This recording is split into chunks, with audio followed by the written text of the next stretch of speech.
Jodoh terbaik doanya Pak Ustadz, doa Nabi Zakaria, Rabbi la tazarni fardan wa anta khairul warisin.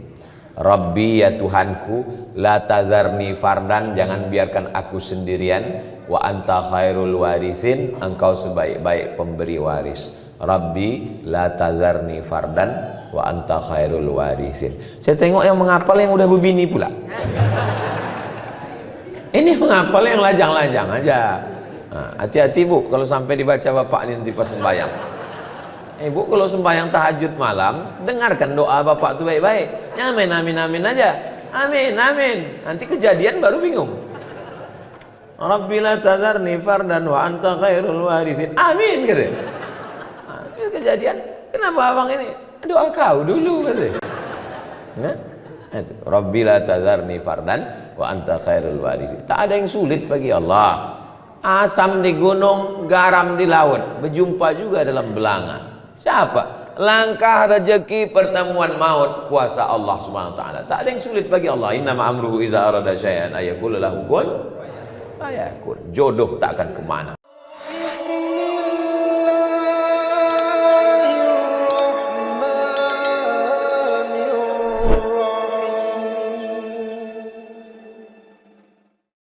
Apakah godaan cobaan sebelum menikah maupun sesudah menikah?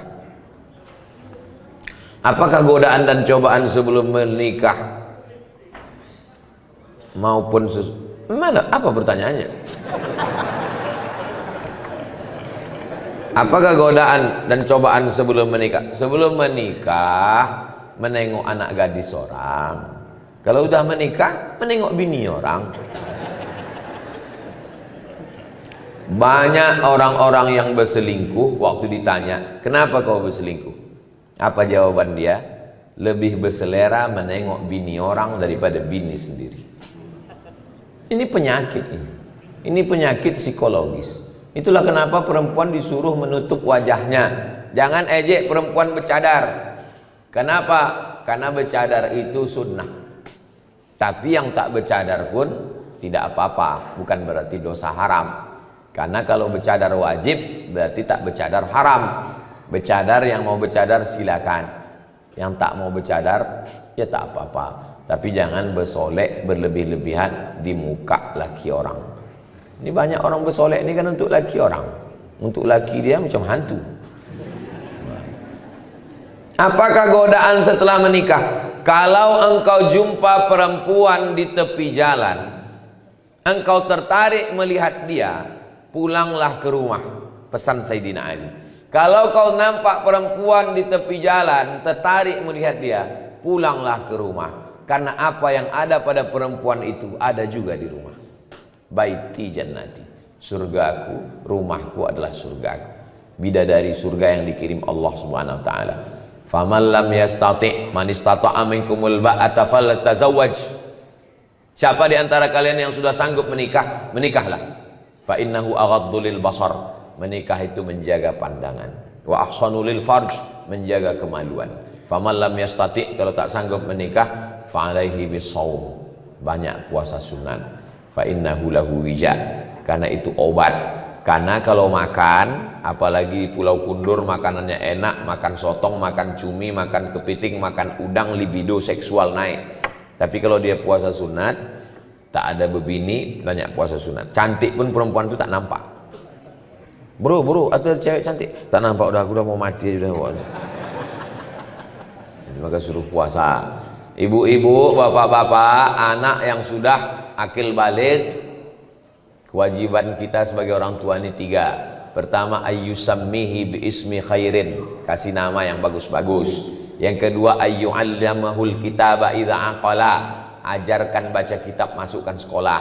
Yang ketiga, ayyuzawwijahu, nikahkan dengan orang baik-baik. Kau udah sekolah nak, kau mau kunikahkan. Ada nampak perempuan yang baik, kalau ada kami pinangkan, kalau tak ada udah kami siapkan. Nah, nikahkan dengan perempuan baik-baik, jaga kehormatannya. Yang perempuan pun juga nikahkan dengan laki-laki yang baik-baik. Mudah-mudahan anak bapak ibu dapat jodoh yang soleh solihah. Bagaimana cara kita menghadapi melaluinya Pak Ustadz? Tak usah banyak-banyak teori. Berbini. Habis.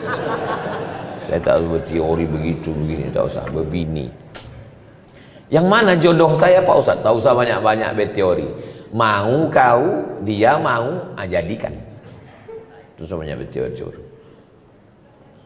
Kalau jodoh kita, nanti waktu kita tengok bergetar kita. Bergetar pun kalau dia tak mau. Saya dulu kan lewat masa muda juga macam kalian, bukan langsung tua. Saya tanyalah tetangga dekat rumah, Pak, apa tandanya kalau dia jodoh kita? Kalau kita tengok bergetar katanya. Saya asal menengok perempuan bergetar. Tak jodoh, tak usah banyak teori. Mau kau sama dia. Dah, tak mau dia. Bunga bukan setangkai, kumbang bukan seekor. Patah tumbuh, hilang berganti, hilang satu tumbuh seribu. Ini anak-anak muda nih, begitu mau minang orang, kaulah satu-satunya, tak ada yang lain. Kalau kau tak mau nanti abang mati. La ilaha illallah. Puih. Apa pula begitu? Macam tak ada aja perempuan di dunia ini. Banyak laki-laki ini mentalnya mental kerupuk. Begitu banyak perempuan. Pinang. Tapi jangan kalian meminang petantang-petenteng. Bawa Ustadz Haruna Hasim, bawa Pak Bupati, bawa Pak Sekda, bawa. Mereka juru bicaranya minangkan. Tanya, telusuri, ayah dia siapa? Ayah dia kerja di kantor bupati. Bawa Pak Bupati. Pak Bupati ngomong, kami membawakan ini anak tahfiz Quran mau minang. Pasti diterima. Mana mungkin orang tuh berani nolak? Awas kalau kau nolak nonjok katanya. Jangan kalian petantang-petenteng minang. Belum tuh. Saya pun tidak saya minang. Kiai, saya minta tolong Kiai. Pak Kiai tolong pinangkan. Saya diam aja. Pak Kiai itu bercakap. Somad ngomong untuk Kiai. Enggak, saya diam aja. Jangan petantang-petenteng. Jangan saya kalian bawa, saya diterima nanti. Pak Ustadz, jodohnya supaya dapat jodoh terbaik, doanya Pak Ustadz, doa Nabi Zakaria, Rabbi la tazarni fardan wa anta khairul warisin. Rabbi ya Tuhanku, la tazarni fardan, jangan biarkan aku sendirian, wa anta khairul warisin, engkau sebaik-baik pemberi waris. Rabbi la tazarni fardan wa anta khairul warisin. Saya tengok yang menghafal yang udah berbini pula. Ini menghafal yang lajang-lajang aja. Hati-hati Bu kalau sampai dibaca bapak ini nanti pas sembahyang. Bu kalau sembahyang tahajud malam, dengarkan doa bapak itu baik-baik. Amin amin amin aja. Amin amin. Nanti kejadian baru bingung. Rabbi la tazarni fardan wa anta khairul warisin. Amin gitu. Kejadian, kenapa abang ini?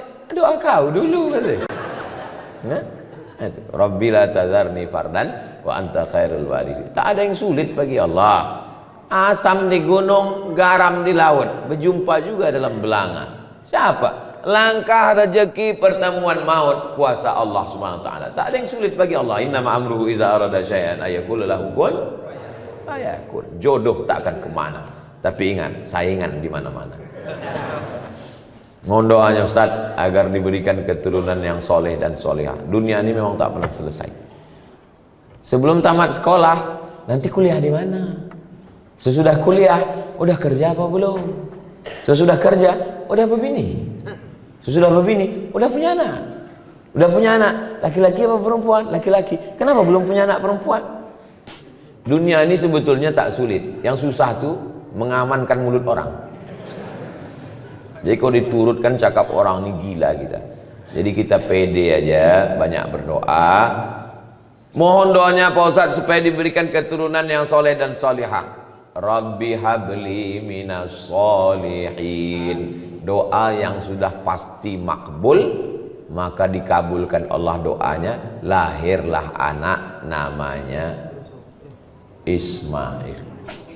Doa Nabi Ibrahim itu, Rabbi habli minas solihin. Apa kata orang? Ibrahim mandul, tak akan punya anak. Berbini sama Sarah, tak ada anak. Menikah sama Hajar, tak ada anak. Apa kata orang? Takkan punya anak itu Ibrahim. Berdoa Nabi Ibrahim, apa yang terjadi? Hajar mengandung Sarah pun mengandung. Sekali dua saking makbulnya. Hajar melahirkan anak Ismail, Sarah melahirkan anak Ishak. Waktu lahir Ismail, umur Nabi Ibrahim 86 tahun. Berumur Ismail 13 tahun, lahir Ishak. Umur Nabi Ibrahim 99 tahun. Bayangkan bapak umur 99 tahun masih menggendong bayi. Doa Rabbi habli minas solihin. Sebenarnya mana kita belajar dan mana kita belajar adab. Tak jarang di luar sana banyak manusia sudah menempuh pendidikan tinggi tapi minim adab. Tak jarang juga para guru ngaji yang kadang tak pandai menjaga perasaan orang lain dalam ini menyindir saya nih.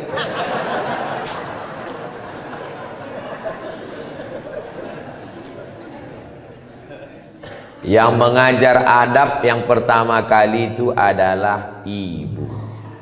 Ini saya duduk di atas nih, duduk di atas dikasih kursi ini. Dalam lubuk hati yang paling dalam tetap merasa bersalah. Kau salah Somad, kau salah Somad, kau salah Somad. Kenapa? Karena kecil dulu diajarkan tak boleh duduk di atas kalau ada orang tua di bawah. Sampai udah setua ini pun tetap dia tengiang, tetap nampak wajah almarhum Muhammad. Tak boleh duduk. Jadi waktu datang tamu duduk di lantai. Kita orang Melayu bentang tikar pandan, duduk tamu di bawah, saya di atas. Mak tu sudah mengkejip mata udah 2 kali. Saya tak juga turun, balik. Tak boleh bercelana pendek. Saya tak punya celana pendek. Sampai hari ini kalau diajak orang mandi ke pantai tetap bercelana panjang. Mandi kolam renang tetap celana pendek. Tak boleh celana pendek. Kalau bercakap mesti ada ujungnya. Di mana kau sekolah? Di pesantren tu, di pesantren pakcik, di pesantren mak, di pesantren wak. Anak sekarang tak ada ujung. Kelas berapa kau? Kelas 3. Sekolah di mana? SD. Tak ada ujung. Kita dulu ujungnya mesti ada. Kalau jumpa cium tangan, minta doa, minta embus kepala. Diajarkan adab tata krama sopan santun. Habis makan piring bawa ke dapur, dicuci, dicium sebelum diletakkan di rak piring. Adab. Makanya Islam ini adalah agama Islam. Islam kata salam. Salam artinya selamat. Selamat lidah, dari kata kasar selamat. Tak ada gunanya ilmu banyak. Kalau cerita ilmu banyak, yang paling banyak ilmunya google.com. Kalau cerita paling kuat hafalan, yang paling kuat hafalannya youtube.com. Yang paling hebat amalnya sampai masuk ke surga. Pernah dia tinggal di surga, keluar lagi, iblis. Iblis itu pernah di surga. Kita sehebat-hebat kita belum pernah masuk surga lagi. Kata iblis, hebat aku lagi dari kau, kata iblis. Makanya akhlak. Ajarkan anak akhlak. Siapa yang menanamkan akhlak? Di rumah. Karena anak paling lama di rumah. Jadi kalau nampak orang tak berakhlak, itu berarti di rumah orang tua, ayah, ibu tak mengajarkan akhlak. Kalau sudah sholat sunat fajar, sampai di masjid sholat sunat qobliyah subuh lagi Pak Ustadz, namanya sholat sunat fajar. Waktunya dari azan ke iqomat. Sholat sunat fajar itu adalah qobliyah subuh. Di mana dalilnya? Sahih Muslim. Ada satu bab qobliyah subuh, sholat sunat fajar. Pahalanya khairum minad dunya wa ma fiha. Lebih baik daripada dunia dan seisinya. Rakaat pertama kuliah, rakaat kedua kulhu. Usolli sunnatal fajri raka'ataini. Usolli sunnatas subhi raka'ataini qabliyatan lillahi ta'ala. Salat sunat fajar sama dengan qobliyah subuh, podo, samo, sami mawon. Jadi kalau saya sudah salat sunat fajar di rumah, ke masjid, tahiyatul masjid. Habis tahiyatul masjid duduk karena sudah qobliyah. Qobliyah itu setelah azan, tak ada qobliyah sebelum azan. Kalau ada orang salat qobliyah sebelum azan, tidak sah. Maka setelah azan baru qobliyah, karena qobliyah setelah masuk waktu sholat. Qabliyah subuh, qabliyah zuhur, qabliyah Jumat, qabliyah maghrib, qabliyah isya, semuanya setelah azan. Apa beda salat sunat fajar dengan salat qabliyah subuh? Sama. Assalamualaikum Pak Ustaz. Waalaikumsalam. Bagaimana hukumnya orang datang ke masjid sedangkan ada sebagian mengatakan tak boleh, sedangkan kita mau belajar? Mungkin maksud dia bagaimana hukumnya perempuan datang ke masjid. Mungkin itu maksudnya. Perempuan datang ke masjid, perempuan lebih baik sholat dalam pekarangan, lebih baik sholat dalam rumah, lebih baik sholat dalam kamar, lebih baik sholat dalam tempat yang sempit. Ini hadis satu. Hadis yang kedua, la tamna'u ima Allah masajidallah. Jangan larang hamba Allah datang ke masjid. Hadisnya bertolak belakang. Yang satu mengatakan lebih bagus di rumah, yang satu mengatakan jangan larang ke masjid. Datang Imam Nawawi membahas dua hadis yang ikhtilaf ini. Kesimpulannya, kalau keadaan aman, di dalam masjid ada pengajian, tidak menimbulkan fitnah, boleh perempuan ke masjid. Pulau Kundur ini aman atau tak aman? Aman. Ibu tadi kemari ada dicegat tentara Israel? Tak ada. Ada datang Godzilla menangkap dari laut? Tak ada. Aman. Tidak menimbulkan fitnah. Sudah tahu masjid itu sunyi, imamnya cuma sendiri imam. Datang perempuan, tak boleh menimbulkan fitnah. Nah, tapi kalau aman, laki-laki banyak, maka perempuan boleh ke masjid. Apakah istri Nabi ke masjid? Ya. Mana dalilnya? I'takafa Rasulullah sallallahu alaihi wasallam fil ashril awakhir min Ramadan, thumma i'takafa azwajuhu min ba'di. Nabi i'tikaf 10 hari di bulan Ramadan, setelah Nabi meninggal istrinya i'tikaf. Apa pelajaran dari situ? I'tikaf 10 hari 10 malam aja boleh, apalagi yang 10 menit. Yang 10 hari 10 malam aja boleh, apalagi yang 10 menit. Tetap dengan syarat dan ketentuan berlaku. Jangan sampai ke masjid pakai Honda, pakai sepeda motor, pakai celana legging sempit. Banyak atu-atu masuk parit menengok itu. Jangan ke masjid pakai minyak wangi terlampau harum. Masuk dia dari pintu, baunya sampai ke imam. Hilang ayat imam itu satu halaman. Saya merasa banyak kesalahan terhadap suami. Bagus. Saya sudah sering minta maaf. Suami sudah maafkan. Tapi saya tetap saja merasa bersalah. Di sini saya tanyakan, apakah yang saya lakukan supaya perasaan saya tenang? Merasa bersalah padahal tak salah, itu kerja setan. Merasa berdosa padahal tak dosa, kerja setan. Merasa beramal padahal belum beramal, itu juga kerja setan. Saya sudah membocorkan SOS, standar operasional setan. Kalau menurut Allah benar, menurut Rasulullah benar, menurut ulama benar, jangan merasa bersalah.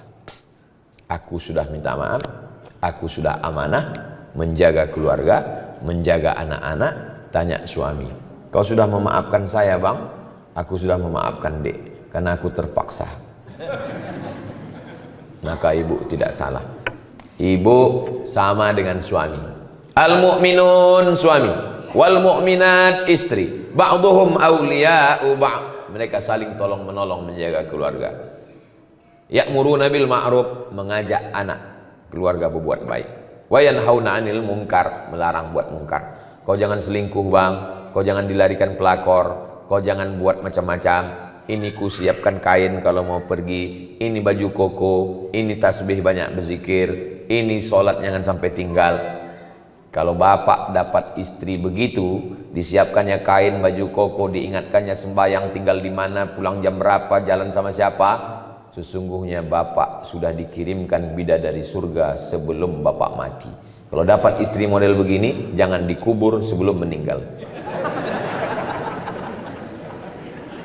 Kalau kita mengqadha salat, mana yang didulukan, qadha dulu apa salat sunat rawatib dulu? Habis salat maghrib, habis salat zuhur nanti, usolli fardhu zuhri arba'a raka'atin qadha'an. Qadha hukumnya wajib. Rawatib hukumnya sunat. Zakat hukumnya wajib. Sedekah hukumnya sunat. Ketemu yang wajib dengan yang sunat, mana didudukan? Dulukan yang wajib. Tapi kalau saya qadha terus Pak Ustadz, saya tidak ba'diyah lah. Apa pula halangannya qadha? Bukan berat qadha itu. Kita hitung satu rakaat itu berapa menit. Tunggu ya, paskan dulu detiknya.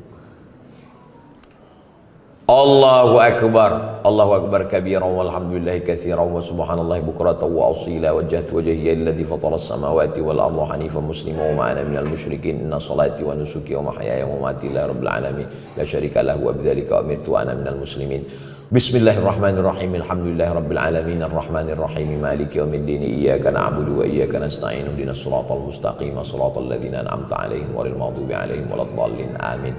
Bismillahirrahmanirrahim. Qul huwallahu ahadun illahus samadul lam yalid wa lam yulad wa lam yakul lahu kufuwan ahad. Allahu akbar subhana rabbiyal azim wa bihamdi subhana rabbil azim wa bihamdi subhana rabbil azim wa bihamdi sami Allahu liman hamidah rabbana lakal hamdu mil'us samawati mil'ul ardi mil'u ma syi'ta min syai'in ba'du. Allahu akbar subhana rabbil a'la wa bihamdi subhana rabbil a'la wa bihamdi subhana rabbil a'la wa bihamdi. Allahu akbar rabbighfirli warhamni wajburni warfa'ni warzuqni wahdini wa'afini wa'fu 'anni. Allahu akbar subhana rabbil a'la wa bihamdi subhana rabbil a'la wa bihamdi subhana rabbil a'la wa bihamdi. Pas 1 menit. 1 menit 1 rakaat. 4 rakaat 4 menit. Tambah ba'diyah 2 rakaat. Cuma 6 menit sholat. Siapa bilang sholat itu berat? Nonton bola 60 menit. Perpanjangan waktu dibohongi pula semua wasit. Kenapa tahan? Scroll 60 menit. Kenapa tahan? Qadha cuma 4 menit tak tahan. Berhasil setan. Apakah saya salah jika saya berpihak kepada mereka yang lemah padahal mereka salah? Udah lemah salah pula lagi. Pula kita berpihak kepada orang yang salah. Betul kata Allah, betul kata Rasulullah, betul kata ulama, lemah dia, kita tolong. Unsur akhaka, tolong saudaraku, zaliman au mazluman, yang zalim maupun yang dizalimi. Kalau yang dizalimi kami tolong, kami tahu cara menolongnya. Yang dizalimi kami tolong. Tapi kalau yang menzalimi, macam mana kami menolongnya? Tahan tangannya. Orang yang mau menzalimi, memukul, menganiaya, tahan tangannya. Begitu cara menolong orang. Tolong saudaramu yang menzalimi maupun yang dizalimi. Jangan diam menengok orang teraniaya. Saya jalan bawa mobil, nyetir sendiri. Saya tengok ada satu anak diletakkan di atas parit. Di atas parit ini ada papan. Anaknya berdiri, dilempar sama 2 orang anak pakai batu. Turun saya dari mobil, saya tengok lama. Saya tengok anak yang dilempar. Habis itu rupanya lama-lama 2 anak ini sadar, ditengoknya saya. Tengoknya saya, ketakutan. Saya bilang, kau berdua bawa ayah kau sini, biar ku pijak batang lehernya. Kalau sekali lagi ketangkapku kau menganiaya, membuli anak-anak ini, habis kalian gua. Saya paling pantang menengok orang, membuli orang. Baik anak-anak maupun orang dewasa. Tak boleh menganiaya orang, tak boleh menzalimi orang. Maka kalau kita menengok ada, walaupun hal kecil remeh-temeh, banyak orang, itu anak-anak biasa. Itu sudah membunuh mental dia. Berapa banyak anak-anak bunuh diri gara-gara mentalnya diejek, diolok, mengadu sama maknya, ngadu sama ayah. Memang begitu anak-anak. Jangan, anak-anak ini mesti kita bela. Anak saya, keponakan saya, itu ditanya.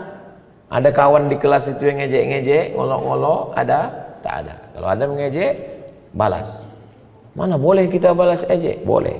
Disentilnya telinga kau, cabut telinga dia. Yang dibiarkan anak kita dia olok-olok orang.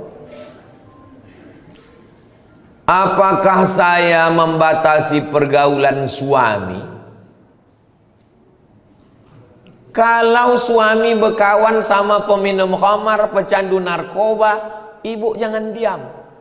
Jadi bagaimana kami bersikap kalau suami saya nih Pak Ustadz sering berkawan, mabuk-mabuk, sakau-sakau, pecandu narkoba? Sebentar ya.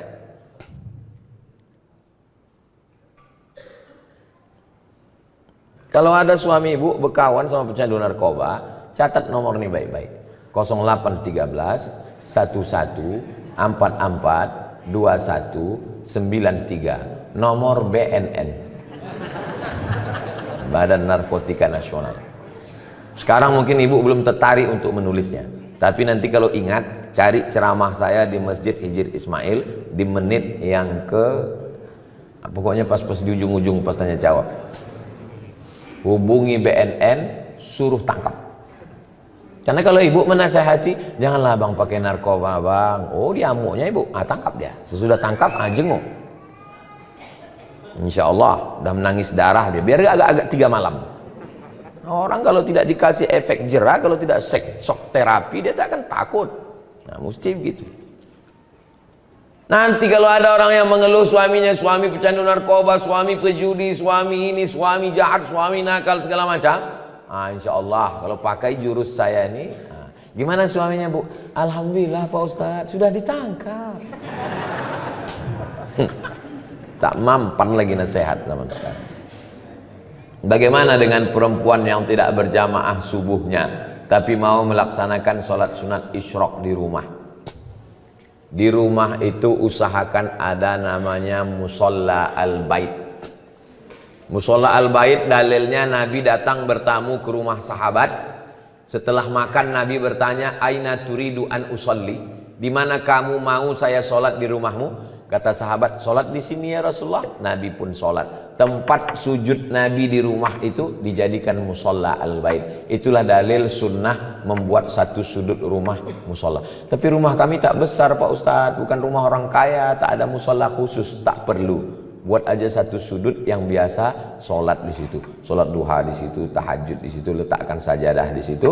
Maka menurut mazhab Hanafi, musolla al-bait, perempuan boleh iktikaf di situ. Laki-laki tak boleh. Laki-laki mesti di masjid. Perempuan yang berat, ada anak kecil, kesulitan kesusahan, dia boleh iktikaf di situ dan dia boleh sholat sunat isyraq.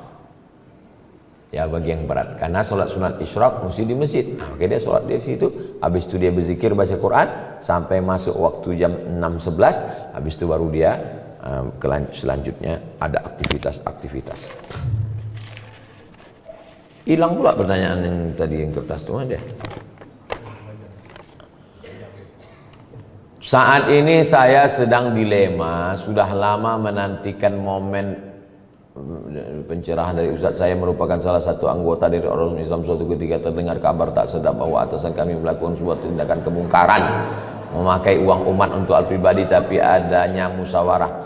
Sampai suatu hari kami beberapa anggota yang dapat dipercaya melakukan interogasi. Akhirnya memang terkuak bahwa dia menggunakan uang untuk keperluan pribadi tanpa ada campur tangan dari pihak bahkan keluarganya tak tahu menahu. Saat itu pula secara tak langsung kami bilang kepada dia agar seharusnya uang itu diganti, namun dia malah berdalil ini seakan-akan enggan untuk mengganti. Alasan lain kenapa kami enggan untuk melaporkan ini kepada pihak adalah alasan keluarganya takut menanggung malu akibat dari perbuatannya, juga untuk menjaga citra baik agama Islam. Mulai saat ini saya secara pribadi sudah benci dengan dia. Saya sudah berusaha dengan hati maupun perkataan, bahkan sampai saat ini ketika melihat hati ini terberi geram, tak mau datang. Ditambah lagi sampai saat ini masih berlanjut isu dia kerap melakukan kecurangan. Seperti yang Ustadz sampaikan, kita begitu membara berapi-api kita yang mencari kelakuan bejat Zionis Israel berada di Palestina. Tapi ketika melihat kemungkaran di depan mata kita diam. Laporkan ke polisi. Kalau mau ganti, kalau takut melaporkan Fir'aun ini ke polisi, ganti duit yang hilang itu, karena itu duit umat. Duit masjid, duit ormas, itu duit umat. Pertanggungjawabannya kepada umat. Kalau tak mau melaporkan dia karena menjaga nama baik, ganti duit itu. Tapi kalau tak sanggup mengganti, lapor ke polisi. Akan disita barang dia untuk mengganti duit itu. Ustadz, sekretaris kita memakai duit. Melaporlah wakil saya ke saya. Dekat rumah emak saya ketua, ini wakil saya, sekretaris memakai. Berapa dipakainya? 45 juta. Saya bilang lapor ke polisi, penjarakan dia. Malulah kita Pak Ustadz, begitu begini nanti kami ini. Pergi saya ke kamar, saya ambil duit. Ini 45, masukkan ke kas, mengganti si hantu belau setan laknatullah alaihi. Keluarkan dia dari pengurus, jangan masukkan lagi. Kalau mau, ganti pakai duit pribadi. Kalau tidak, laporkan ke polisi. Jangan diam. Kalau takut melaporkannya, laporkan ke saya. Nanti datang, jumpai saya. Biar saya melaporkan ke Pak Kapolres. Lengkap dengan KTP semuanya. Biar saya melaporkan ke Pak Kapolres. Biarlah saya terlambat pulang nanti agak 1 jam. Yang didiamkan. Kenapa didiamkan? As-sakitu anil haq. Diam melihat kemungkaran, setan akhras, setan bisu. Di dalam Islam ini ada namanya akhlak, tapi juga ada namanya hukum. Pencuri, as-sariqu was-sariqatu faqta'u aydiyahuma, potong tangannya. Pezina, az-zaniyatu faz-zani fajlidu kulla wahidin minhuma mi'ata jaldah, cambuk 100 kali kalau belum berbini. Kalau sudah berbini, farjumuhumal battah, lempar batu sampai mati. Islam ini bukan cuma akhlak, Islam ini ada hukum. Untung syariat Islam tak dilaksanakan. Kalau dilaksanakan syariat Islam tak betangan, kau bilang. Masih syukur aku masih mau pakai hukum polisi, kau cuma di penjara. Apa pula malu kepada agama Islam? Ini buktinya dia terus melakukan kecurangan. Ini kertas-kertas ini saya simpan, saya bawa balik. Karena kalau tak saya bawa balik, tinggal di sini tanya, tulisan siapa tadi itu? Mudah-mudahan Allah menjaga kita semua insyaallah. Ala hadhihi niyyah al-Fatihah. A'udzubillahi minasyaitonirrajim. Bismillahirrahmanirrahim. Alhamdulillah rabbil alamin arrahmanir rahim maliki yaumiddin. Iyyaka na'budu wa iyyaka nasta'in. Ihdinas shiratal mustaqim. Shiratal ladzina an'amta 'alaihim ghairil maghdubi 'alaihim waladdallin. Amin. Allahumma shalli ala sayyidina Muhammad wa ala ali sayyidina Muhammad. Ya Rabbi bil Mustafa balligh maqasidana waghfir lana ma madha ya wasi'al karami.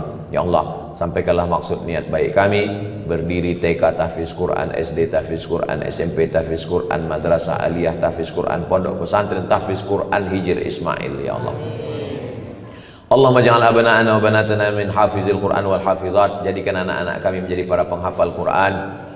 Minal ulama'il amilin, para alim ulama yang mengamalkan ilmunya sehingga mengalir amal jariahnya untuk kami nanti. Ya Allah, Allahumma ja'alna min mu'ammiri masajidik. Jadikan kami orang yang memakmurkan masjidmu dengan salat berjamaah. Allahumma ja'al hadzal balada baladan amina. Jadikan Pulau Kundur negeri yang aman dan damai. Baldatun thayyibatun wa rabbun ghafur. Rabbana fir lana dzunubana, ampunkan dosa kami, wali abaina, ayah kami, wali ummahatina, ibu kami, wali azwajina, pasangan hidup kami, wali man hadarana, semua yang hadir di majelis ini, wali man syarakana, saudara-saudara kami yang mengikuti melalui streaming kajian. Berikan kami semuanya kebaikan dunia akhirat. Allah marzuqna rizqan halalan thayyiban mubarakan fih. Berikan kami rezeki supaya kami dapat berinfak, beramal, bersedekah. Jadikan anak-anak kami anak-anak yang baik, yang menolong agamamu nanti, mujahid fi sabilillah. Rabbana atina fid dunya hasanah wa fil akhirati hasanah wa qina adzabannar. Wa sallallahu ala sayyidina Muhammad wa ala alihi wasallam. Walhamdulillahi rabbil alamin. Taqabbalallahu minkum minna wa minkum taqabbal ya karim. Usolli sunnatul isyraq raka'ataini lillahi ta'ala. Salat sunat isyraq 2 rakaat lillahi ta'ala. Salat masing-masing. Assalamualaikum warahmatullahi wabarakatuh.